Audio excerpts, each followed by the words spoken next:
Hi everyone, so as promised I thought I'd do a little crochet update for you.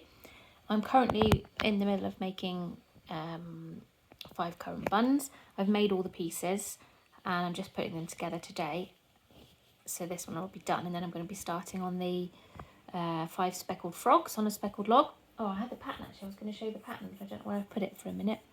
But these are great. So this is obviously the base, the icing, the currant. This is a little bag for the money, which I haven't got the money out actually. The money's in my bag there. So all I'm doing is putting them together. So we sew the currant to the top of the icing first, or the cherry rather, the cherry on the top, which is really easy. Tiny bit of stuffing in there. You then go round, and when we made the icing, in one round we used front loops only, which left, if you can just about see there, the back loops, left the back loops free, it's part way down, so just where my thumb is there. So you go round using those to attach to the base and then stuff it. I've just about finished it round, so I've just stuffed it, and then I'll be pulling these bits down and just literally doing a stitch in, out, around, in, through, like in underneath the through the stuffing all the way around, and then it'll end up like that. So this one just needs its currant sewing in, which is literally I use black thread and just do a little diagonal stitches all the way around to make the currants, and then they'll be done and ready. The little bag just needs a drawstring to pull the top in and the end sewn in, and then that's ready. But what I wanted to show you today was this one.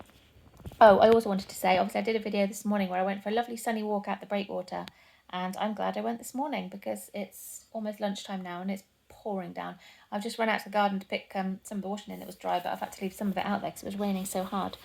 Anyway, so this was a lovely crochet book that I'd seen. I ordered it ages ago and it never arrived, so I messaged them and they said, oh, really sorry, it's obviously got lost in dispatch somewhere. We'll send you out another one and let us know if the original turns up. So the original's never turned up, but this one has, and it's really lovely. I don't think I've shown you this one before. So basically this is all 2D flowers, plants and petals. So can be used for lots of different things, like sewing onto cushion covers. You could sew them onto blankets. You could sew them onto sheets, cot sheets. You could put them in frames and make pictures with them. So for each section, there we are, vintage blue bouquet. It gives you an idea of the sort of picture you could create if you wanted to put that into a frame or on a tablecloth, something like that. And then it goes through, as you go through, then it gives you instructions on how to make all the different items. Now, sewing's not really my thing, so my thinking is I'm not going to make them to use on anything. I mean, potentially toppers if I go back to that, or maybe cushion covers.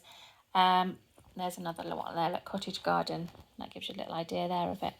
My thinking is I'm going to use them to sell to people who do so and use it for like an applique. So you would sell it as a flat 2D product like that, for example.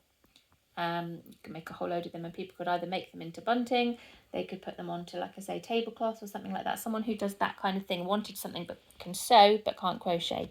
So there you go again, that's another really lovely idea. This book is just so nice. I'm dreadful for books. I love a book. So it tells you all about embroidery and stitching and stuff in there, but that's just really not my cup of tea. There we are, that's a Midwinter Magic one.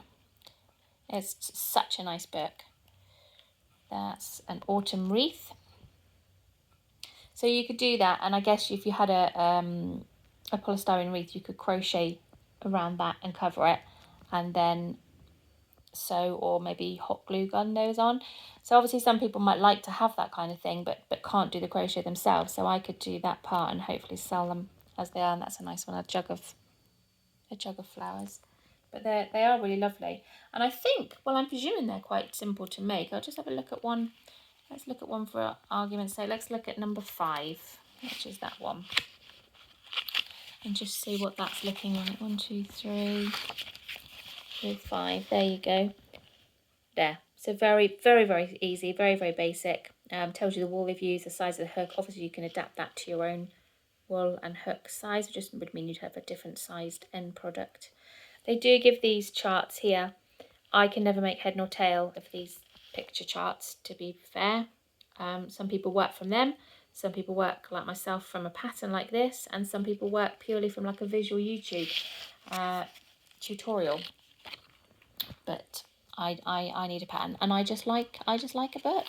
So I'm going to crack on with this.